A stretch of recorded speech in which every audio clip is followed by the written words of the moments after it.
Hey, you guys, welcome. How is everyone? Hope you're doing well. Thank you for being here. Yes, I'm representing today. My girl. Got my Selena shirt. I also have a Selena hoodie. Just adore her, love her, huge fan. Um, and I have quite a few videos about her as well, and a few more coming. But in this video, I just want to talk a few minutes about energy. And I'm finally getting to the place on my channel where I can get into the deeper work, the content that is really even more of my heart. And I'm not saying the first videos when I first started the channel were not of my heart, because they were. I'm not going to do anything that doesn't come from a place in my soul or my heart. You know, that's just the way it is. But I was kind of all over the map with it, and I've been trying for several years to really find my niche. And it's not that I'm not going to continue to do those other videos here and there, because I am. I've got a lot of subjects that, I'm passionate about, that people have watched in the past, and I'm going to continue to build onto those videos and series. But my main course in life is my spiritual life. The things that I am passionate about, the things I've learned, and I really want to go more and more towards that direction and get that out there. That is part of what I feel like is a calling on my name. It's been that way all of my life, and those are the things you just feel within soul, and you feel like you have to go towards that. And whether it gets a lot of views or whether it doesn't, I have to do what I feel is true to my soul. And so anyway, I haven't gotten a lot into covering the loss of my partner last year, what all he and I went through before he passed away from throat cancer last fall,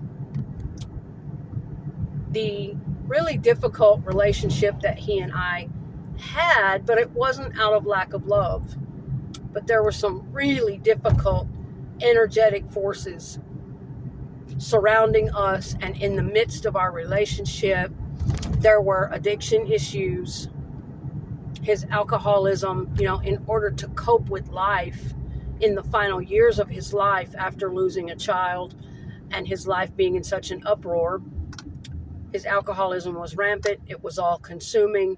And I do feel that, yes, that certainly leaves us wide open to darker energies. And when you're in that vulnerable state, I don't know why my face is so red this morning, y'all, but when you're in that vulnerable state, yes, I feel like it leaves you more open and susceptible to much darker thoughts, energies, actions, choices. The judgment is clouded, doing things that, wouldn't normally do.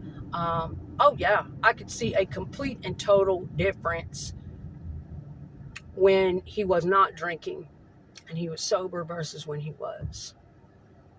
It was like a different person was in there, and it was like a different energy controlling the situation.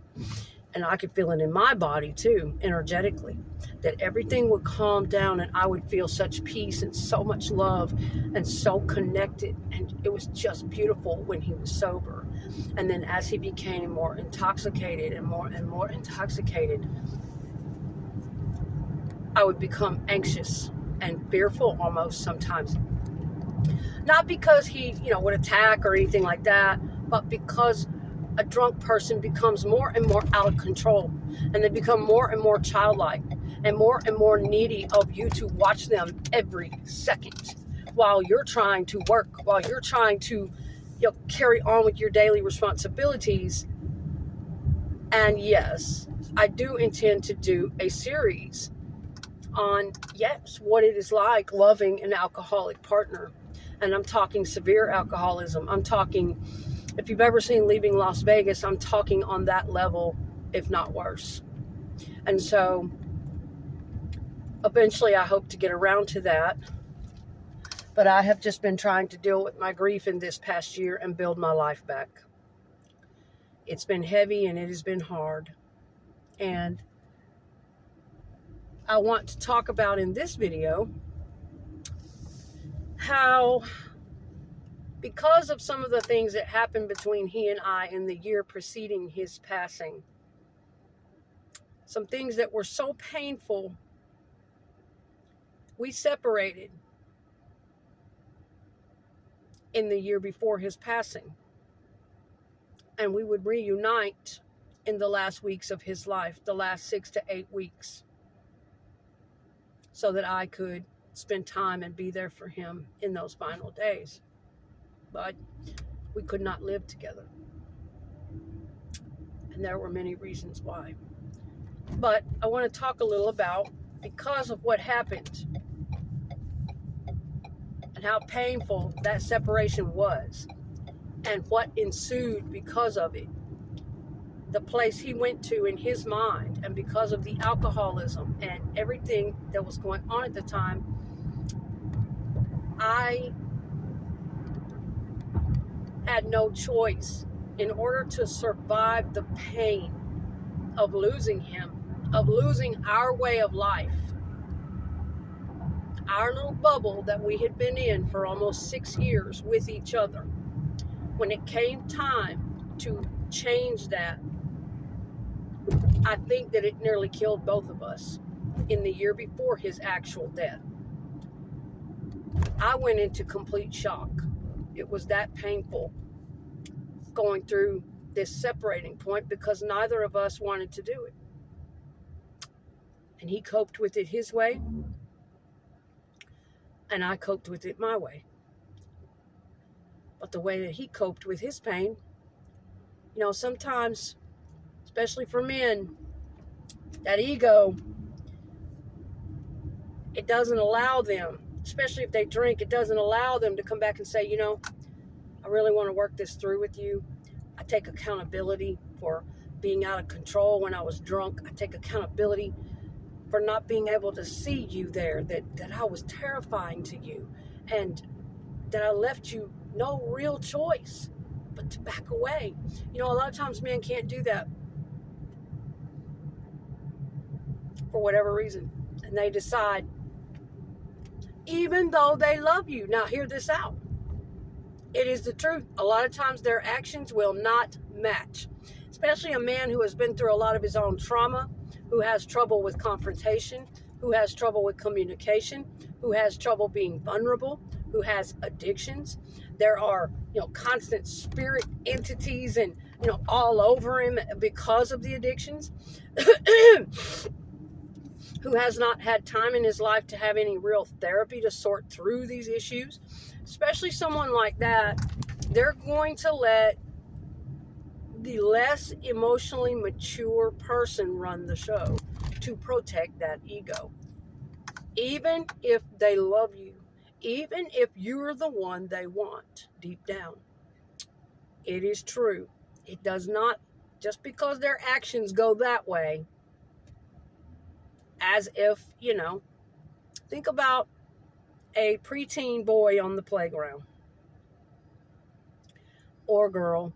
Sometimes, yes, fully grown, middle-aged people even can have a part of their spirit and their mind that never got beyond that age. That when they are triggered or confronted with certain issues in the adult world, they are taken back and regressed. They begin to feel in that moment like that 10, 11, 12, 13, 15, 16-year-old child on the playground. Or in the moments that they were traumatized as children. Or in the moments that, they regress back to a less emotionally mature, less emotionally solid and intelligent place. And they do not at that time know how to handle this like an adult man or woman. And it is not, oftentimes it is not because they don't feel love for you. Oftentimes it is not because they didn't want you. Oftentimes it is simply because they do not know how to take accountability for what they have just been confronted with. They do not know how to take the responsibility for whatever the hell is going on that is forcing you to stand up and have to back away from them. And they are so hurt and so angry that you're doing this, that you're putting that boundary down, because they don't want to leave you either. Of course, they want to keep the situation going a lot of times, but I don't always feel like it's from lack of love. Even if they are chaotic and they act out and they mistreat, which people sometimes do, it's that's the only level of love that they know. And a lot of times they are still learning by what they go through with us, because life and love and relationship is a constant, ever-changing, ever-growing learning experience. I feel like that is what we're here for anyway. That is what we're here to do. So it is not always, oh, well, they just never love me, or, oh, they can't possibly love somebody and act that way. It is true that people who are lost in a world like that of hurt and pain and self-destruction and turmoil, and they haven't sorted these things out, that yes, since they are not loving themselves truly and really, but there are different definitions and societal standards and expectations of all this shit too. So it's never one size fit all. It's all multidimensional. It is true that it is harder for a person who is in that state to, yes, love you in the way that you would prefer to be loved, that you would prefer to be treated on the vibrational frequency and level of love that you are on, that you can emit in a little bit more emotionally mature and intelligent way. That is true. They may not be there yet.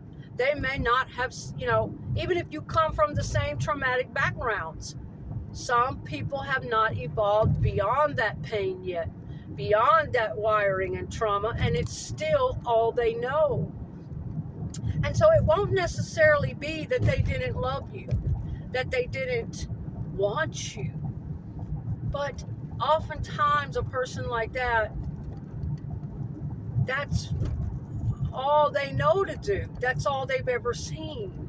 That's what's the only thing that's been presented to them in their lifetime, is that kind of interaction, that kind of talk, that kind of treatment, okay? And they haven't had a chance to evolve beyond that yet in the way that they express love to themselves and to you. They can't yet. And so I always had to understand a lot of that, But I knew that on a deeper level, there was great love. That from the best of his ability for where he was and what he knew and what he had seen in life, he loved me with his whole heart from that level, from where he could, okay? I really had to understand a lot of these things, and I think it really hurts people sometimes too when they're on that level and you're like, this ain't gonna cut it. That's not love. You don't treat somebody that way. You don't betray and this and that and careless and thoughtless and this over here and that over there and break their boundaries and hurt their feelings and this, that, and disrespect, take for granted. That is not love, okay. Well, on our vibrational frequency, for what we've healed and what we've evolved into and how we treat ourselves now, that isn't love to us, okay?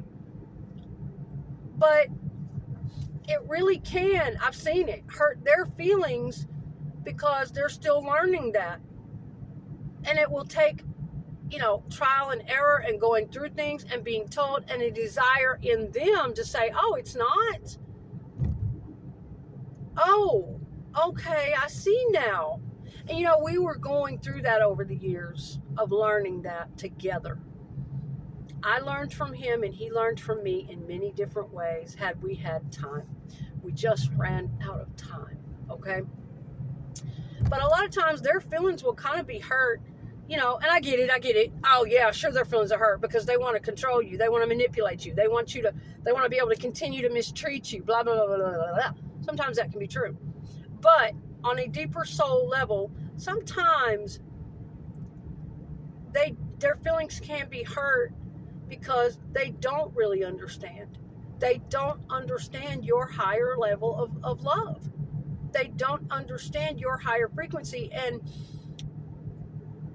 you know, in their mind, they're doing all they've ever known. They don't know, you know, and they're thinking, God, you know, I really do love her or him. I really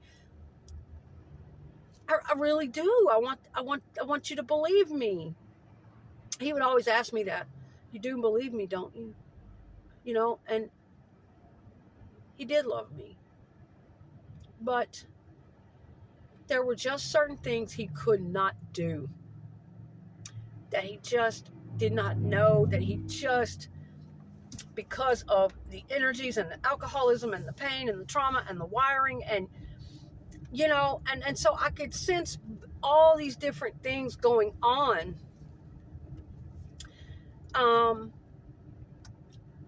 Now, it wasn't going to buy him any control over me. And I could sense when he was being genuine and when he was just being manipulative. You know, me believing whether he loves me or not, it's definitely not going to buy you anything. It's not going to gain you any more control, or I'm going to buy into any toxic narratives, or it's not going to do any of that. But yes, I do believe you do. But I also understand on a very multidimensional way that this is just how it is. And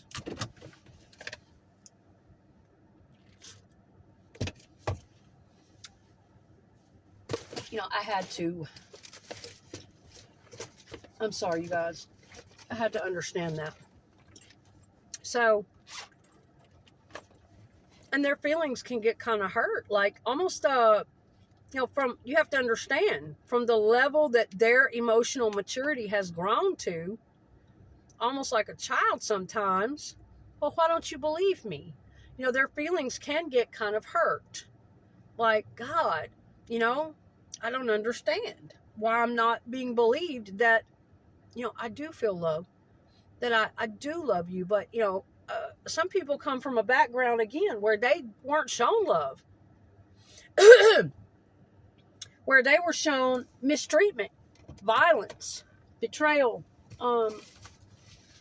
Maybe they weren't shown a lot of nurturing and honesty and vulnerability and expression of love and affection. And it can really take a toll on adult life and relationships. And they will be misunderstood very often.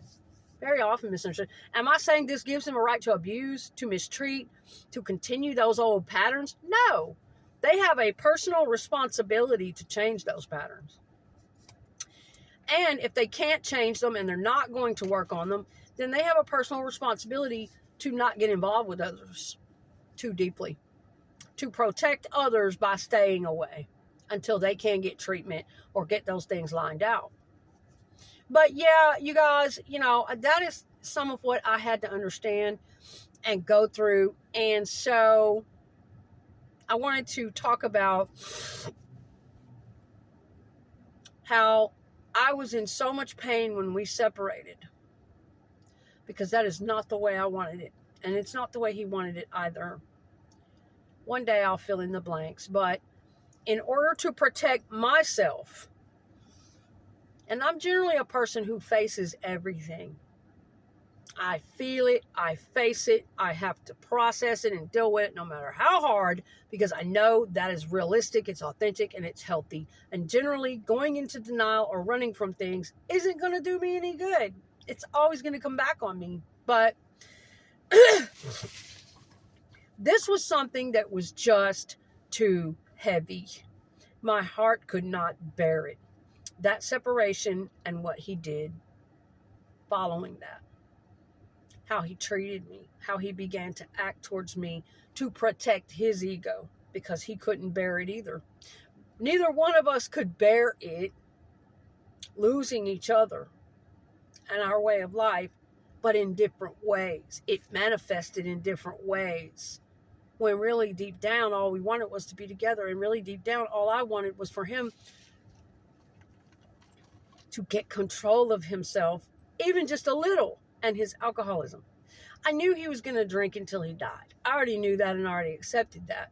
But just get some kind of control to where I'm not completely traumatized by it day in and day out, okay?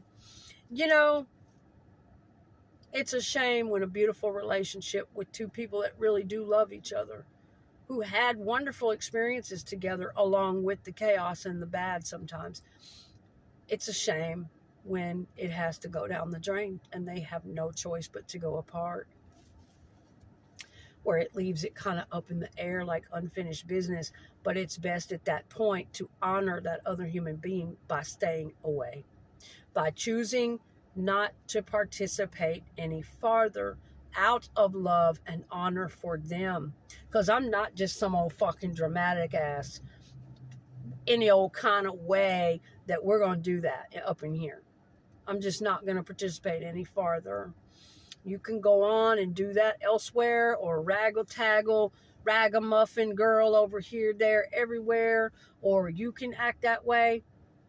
And sooner or later down the line, I'm not going to act that way. I'm going to revoke all access, stop participating, and pull my energy back. And it is going to nearly rip my heart out of my chest to do that. It's going to hurt. It's going to break my own heart and give me a nervous breakdown probably. But I'm going to make that decision for myself and for us. This is not healthy. It is not honoring you. And I'm just not going to participate any farther. And it hurts. And eventually they will get down the line and realize, you know, they did love you. You were different. That energy is not replaceable. You can't just go out and snap your finger and replace genuine heart, pure heart, genuine love, unconditional love, empathy, the chemistry, the connection, the package. You just can't. But that ego, you know, and I'll never forget that ego on him, you know, and it was there. Our ego is there to protect us so we can survive, because ultimately humans are designed with that mechanism, survival at all costs. That is why we have some narcissism. That is why we have some ego, to keep our ass alive, to keep us living with the will to live, even if it turns toxic, which in some cases it does, to keep us alive, to protect us. Because it wasn't, if they didn't turn to that toxic level of ego, they would just perish in a very fragile way under the weight of the heartbreak and the vulnerability. So they jack that ego up, and I don't care about you. I can have this one, that one, and this one, and that one, and I don't care about you. See if I care. And so because of all that going down that way, I had to block out a lot of my memories of our life together. It was so painful for me, for us to separate, and for me to see him cope with it that way, when I had hoped we could work it out before his passing. And we did to a degree, but not, you know. So I had to repress and block out so many beautiful memories of us. So many, you know, that the years that you spend getting to know your partner, and their every little whim, and what they like on their Subway sandwich, and how they take their coffee, and what foods they love, and inside out, how they want this and how they want that, and how they feel about this and how they feel about that, and you know, what you shared over here and what you shared over there. When you spend years of your life with someone, and I am honored to have done that, to have felt that love, and to have known another soul so beautifully and so deeply. But for a time, I had to block out almost every memory of him, to a degree that if I even thought about him, I would just collapse. My throat would close up, and I couldn't even speak for several months. I went into a complete shock from the heartbreak and the loss and the sudden change without him. This was before his actual passing. The grief started setting in on me, and somewhere in my soul, knowing that his passing was coming. Wasn't being talked about. He had already been diagnosed with cancer, but he wasn't real sick from it yet. He was running and partying and going, and he was running that final mile. And I knew it. Somewhere in the back of my mind, I knew that would be his final year. That if he, you know, he already had the diagnosis, and that if he didn't stop what he was doing, which was back to the harder liquor, back to the drugs, back to skipping his throat cancer treatments, running around with a bunch of different fucking people, not sleeping, not eating, being chaotic, being crazy, trying to avoid feeling. And I knew somewhere deep in my soul that yes. So all that was on me too, knowing that this person that I loved, that I had spent those years with, is leaving the earth soon. And it's coming anytime. And I was just horrified, the grief, the sorrow, the shock, the anxiety in my throat. What if he dies and I don't get to talk to him again? What if he dies and I'm not there? This is not how I expected after 6 years of devotion to this man and holding his hand through every hospital and every sickness and every alcoholic seizure from withdrawal and every, night for months and months and months after the loss of his child. The things that I had endured with this man, this is not how I saw the end for us playing out. We were engaged and we had, planned on getting married, but I had to wait on him to at least be sober enough to stand up. He was very sick. And, I often got blamed.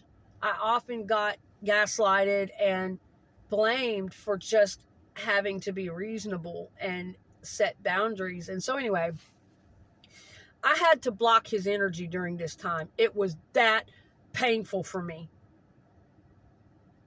I had to put on an energy block because I am very energetically sensitive, especially to his energy. And I could feel it calling and pulling. And there were certain things within him that he wanted control of me. He wanted me to do a certain lifestyle. He wanted me to live, and he wanted me to be up under that. And it was toxic for me. It wasn't conducive to health and thriving and well-being. And, so I really had to put a massive block on because I was that my heart was that connected to him. My energy was that connected to him. I started having these events where my heart rate would go up to 225, jump into an abnormal rhythm, and I would have to get a shot to reset my heart. This was fucking serious. My very health was at stake if I stayed around the alcoholism and the chaos any longer. It was that traumatic and out of control at times. Just trying to keep up with a fully grown man who is so alcoholic that pretty much all day they are regressed into the age goes down and down all day long. They start out grown in the morning, and then throughout the day as an alcoholic, they regress and they regress and they regress. If they're in their 40s, by noon, they're back at about 20. And by 2 o'clock, they're back at 16. By 4 o'clock, they're at 13. By nightfall, they're at about fucking 2. You're dealing with a toddler. And wherever you go, at home, in the car, in public, I was self-employed and I took him to work with me a lot. Then basically you're carrying a toddler with you and you have to watch out. And, they fall, they puke, they wobble, they slur, they wander off into traffic. They wander over here in this crowd while you're trying to go in the store and it might be dangerous. Or you literally have to watch every second you are on guard. Nobody would ever believe what I went through with this person. And I didn't want to hurt him. I didn't want to expose or embarrass or humiliate. Never. I loved this man. It hurt my heart that he had to regress to that condition. But there's also no glory in carrying other people's burdens and their lies and the things they put you through that were so detrimental to your life, even though you chose to be involved, that you can't even tell your own story because you're protecting their ego. You're protecting their reputation. And everybody that knows them is looking at it in a certain way because they don't know shit. And even some of them may attack you, may say things to you because they don't know shit. There's no glory in carrying the truth inside and it killing you, it burning your throat, it turning into tumors inside of you and heart problems inside of you so that you can protect their reputation and their ego? No. No, ma'am, no, sir. There's no glory in that. Even if you love them, even if you loved them with all your heart and you were loyal and you respect them and you cherish them, there's still no glory in carrying those secrets and lies and burdens if that's what they are. You can do both. That's right. I don't give a fuck what anybody else says. You can tell your story. You can tell your fucking truth. You can tell what you experience with them in the darkest times. You can talk about that. If telling your fucking the truth of what you lived requires their name to come out and some of the shit that happened, then so be it. Because I'll be damned if I sit up and die of a heart attack trying to carry anyone else's secrets anymore and protect their fucking egos. And protect the facade and the version of them that they wanted everyone else to see, but then they pick out a woman or they pick out a partner to dump all the truth on. The truth of all of the realities and the personalities and the things that they could never bring out over the years with other people or in front of other people, and they decide to dump it right in the middle of your lap. And you get to carry it. You get to carry those secrets, those burdens, that whole different version of them. It's often that way with the woman. The woman knows everything. The family don't know shit. The homeboys don't know shit. They think they know that guy. They don't. These men, a lot of these men do not become vulnerable to their homeboys. They are not vulnerable to their mama. They are not, the person they are sexual with is generally who they become vulnerable to, who they really tell everything to, who sees everything. Their best, their worst, their most childish. The inner child starts to come out when two people are sexual. It creates all these feelings that come up, the inner child work that has to be done. So these people running around, that's my homeboy. I've known him 25 years. I've known him all my life. He would never do that. He would never say this. He would never act like this. He would never. Bullshit. You don't know shit.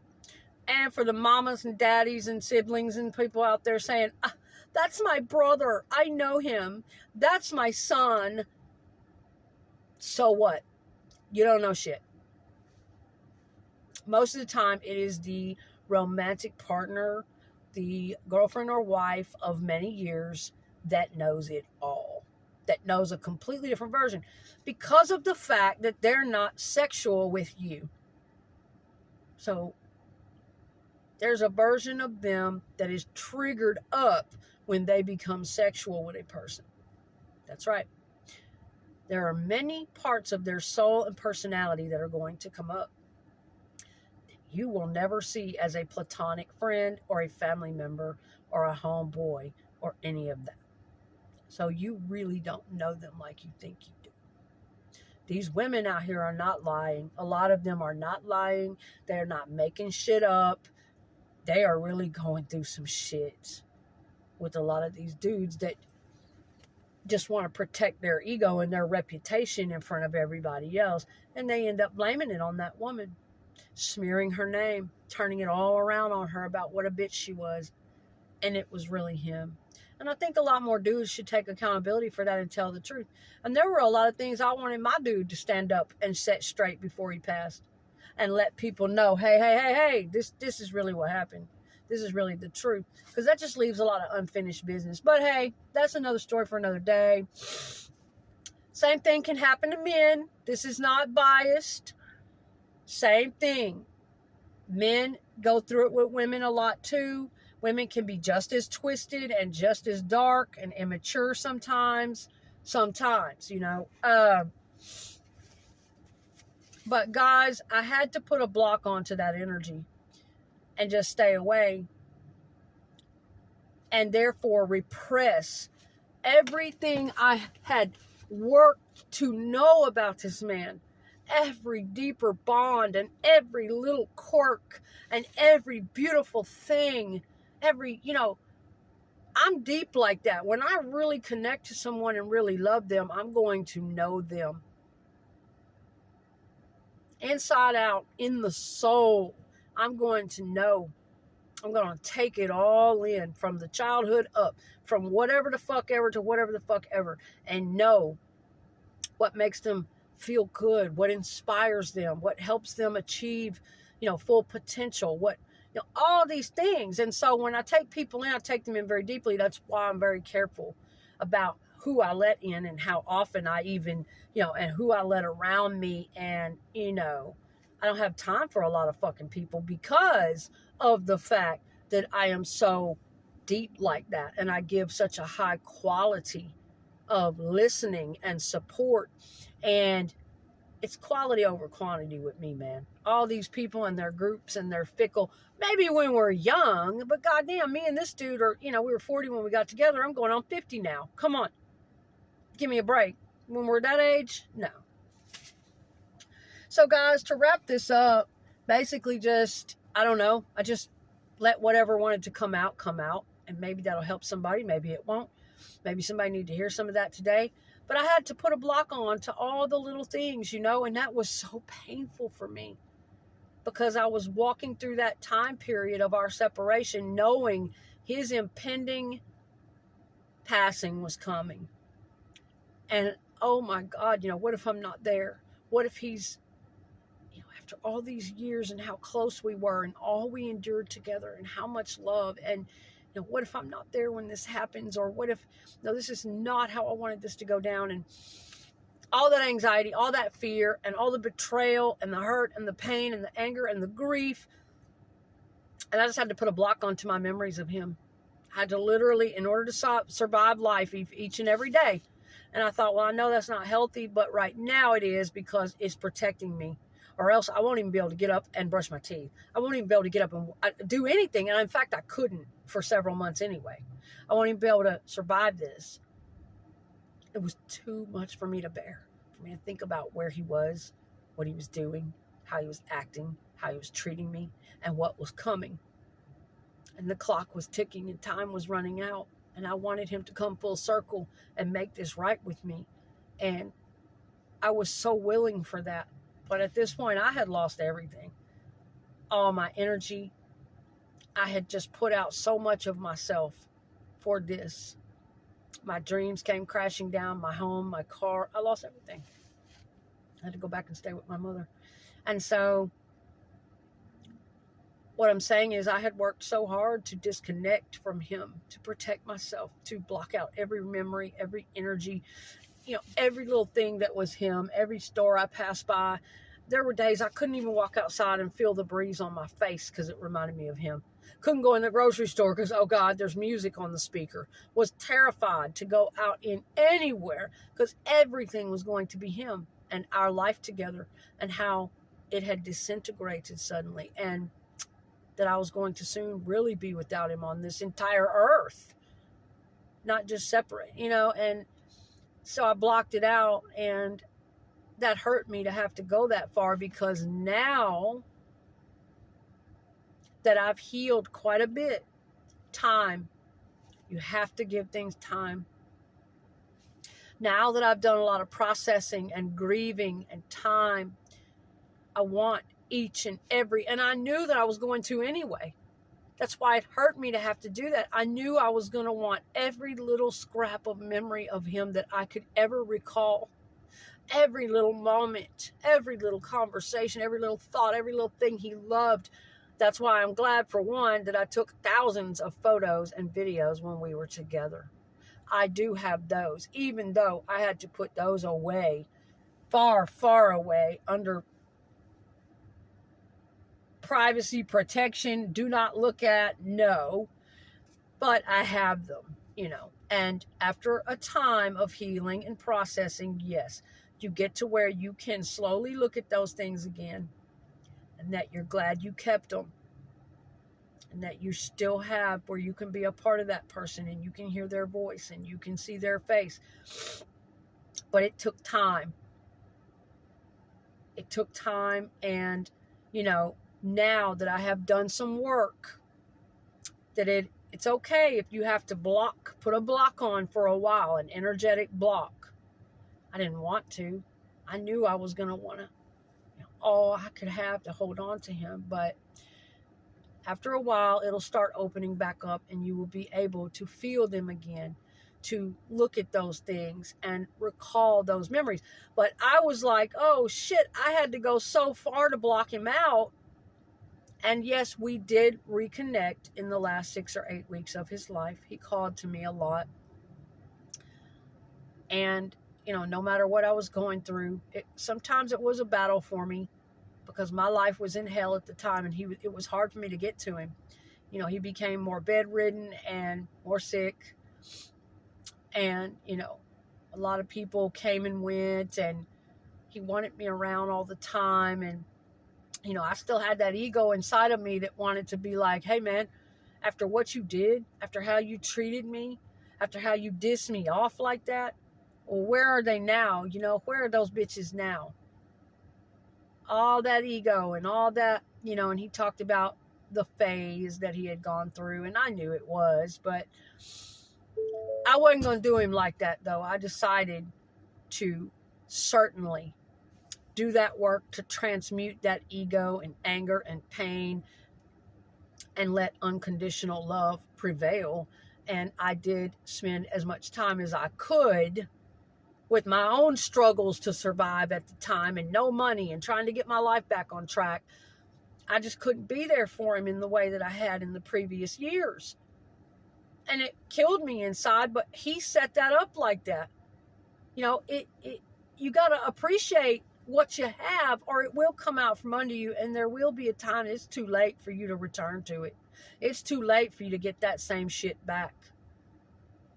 And it's hard when people have addictions, they're not thinking about that. But we did keep reconnecting those final weeks, and we did get to spend some time together. And, I decided to just be as supportive as I could until the end, even though there were things that were still very painful for me that I needed to get resolved, that weren't fair to me. Still things going on, but still, I was there. And I didn't want to carry that extra pain of, oh, you weren't even there. You stood your ground, boy. You protected your ego, and you put that foot down, and you never went to see his ass again. And since he did you so bad, and you just told him, well, you made that bed lie in it, and you never went back. And, I guess some people, they have the right to feel that way. I know I had every right to be angry as fuck. And never go back. Never give him another comfort in this life if I didn't want to, after how he treated me. Absolutely. But, I did decide that I don't want to carry that. That's not me. No matter what the fuck he did to me, that's not me. I shared time with this man. Shared love with this man. We learned a lot together. We grew a lot together, despite what he did to me or I did to him. Despite how painful it was. So I decided, yes, to let unconditional love prevail and win, and spend as much time as I could giving loving, healing energy, just holding that person and bonding with them. And we didn't talk a whole lot about passing. We didn't talk a whole lot about, in fact, we didn't really all know it. It came on suddenly. We knew, but we didn't know the day nor time. I don't think anybody does.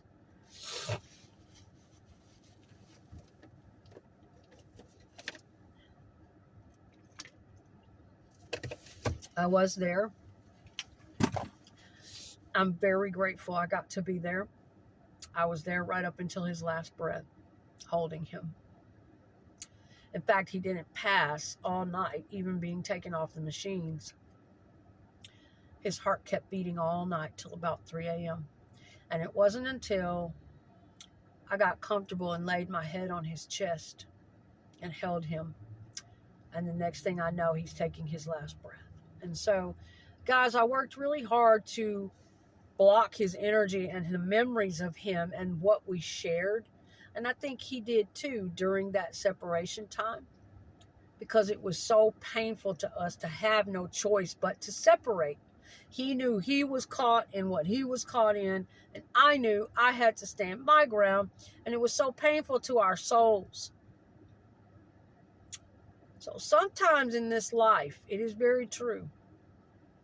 people don't always act what they are feeling, you know, and I'm glad now that since he passed away last year, and in this past year, it's been 2 years, you know, for me, when we first started separating, and then he passed last year, that I've been working through this process. And I'm glad that now I'm getting to a point where, oh no, I'm not over it. I'm still grieving heavily so many days, you know, but I'm glad I'm getting to the point where I am healing more, and I can feel that love and forgiveness, that unconditional love pulsating through me. And those memories are coming back to me, and I have prayed for that. I have also spoken to my partner. I communicate every day. I do not stop talking to him. I don't care how that sounds. I am very connected to spirit. And I know as I heal my grief and my anger and my pain and my frequency rises, I will be able to connect with him more and more, not only in dreams, but in different signs and symbols and synchronicities and different things that I feel and hear clairaudiently. Oh, that's a big one. In the first 3 days after his passing, the things that I could hear clairaudiently, meaning clear hearing into, it's an extrasensory type of hearing. Clairvoyant is clear seeing, extrasensory type of seeing, and so on and so forth. Clear feeling, I have that all the time. But I have a lot to talk about in future videos, but I'm so glad that now I'm getting to where I can connect to his energy again. And he's helping me. Absolutely. I have prayed and I have asked for whatever memories that I can't retrieve, that I can't remember because I had to go so far to block them. I was in so much pain and anger and grief. I have asked him to help me in spirit retrieve those memories. Bring them back to me as much as you possibly can. You know, remind me of little things of our life together. I will begin journaling, and a lot of it will come back and come out. I want to retrieve those things, and I'll tell you guys, last night, so if you have a passed over loved one or whatever, there are little ways in which they communicate with us, and I don't know how. I don't have all the answers. I don't know how it works, but they want us to know they are still with us, and that they are near, and that they hear us. I've talked about this all day long, and I swear to God, I feel like he can hear me, because I will see something that confirms what I just said or what I just asked. I will see something that answers that very thing. And it gets to the point where it's almost eerie. Like, that's why we humans are not allowed to see very much. We're not allowed to know very much. It would completely scare us to death if we could see what really is all out there and all around us and all of the knowledge of the universe. It would just fucking disintegrate us. It would explode our brain. We would short circuit. So we're only given little bits and pieces, right? But last night, okay, and then I gotta go. I'll do another video on this soon. But before I dozed off to sleep, I was watching a show, and I think it was called AJ and the Queen with RuPaul, something like that. Anyway, Lorraine Bracco comes on. She's a guest star for a second, makes a guest appearance. And somebody is mouthing off about all the shows that she's ever appeared in. The Sopranos and Goodfellas. And somebody over in the corner on the TV show quietly says, Rizzoli and Isles. And I just froze. I was like, oh my God. What are the chances that I would hear that brought up?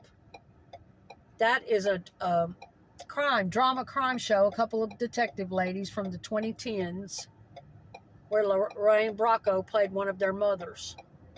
My partner, my fiance, loved that show. That was one of the shows that he would flip back and forth between Bones and different CSI, and different Westerns, and he had a lot of different shows that he loved, martial arts and whatnot. But Rizzoli and Isles, and I remember specifically watching that with him several times and then asking him, well, who are Rizzoli and Isles, and what's their story? And remember him explaining it to me in depth. And I just kind of got chills in that moment last night. Rizzoli and Isles. Yes. I would have never thought of that again. And I really felt his presence at that time when I saw that. But you're not going to believe, that's not all of it. That's nothing. Some people would write that off as, okay, so what? That's kind of just a coincidence. Not 5 seconds later, in this very same TV show I was watching, right after they mentioned Rizzoli and Isles, which would have been a memory that I would have forgotten, that I wouldn't have probably retrieved on my own had it not been brought back to my attention. But not 5 seconds later, in this very show, AJ and the Queen, a man walks in and introduces himself or as this woman's husband. And she says, "This is my husband, Chad." No, she just did not. No, she just did not. And it's 3 a.m., y'all. I'm getting ready to doze off, go to sleep. I'm watching this show, and this is what occurs. My partner's name was Chad. Okay. And I knew right then, I was like, oh, thank you, babe. Okay. I see it. They have ways of letting us know they are there, that they are helping us, that they are hearing our questions, that they are hearing our requests, that they are helping to guide us from wherever they are now in the other higher dimensions. And I fully believe this. I fully feel this, But guys, I'm going to have to go. I'm going to have to continue this in a part 2. I love these types of conversations, and I just kind of wanted to get that off my chest. I wanted to share that. And I have these types of things happen to me all the time, and I think other people do too. All right, guys, I'll see you next time. Thanks for watching.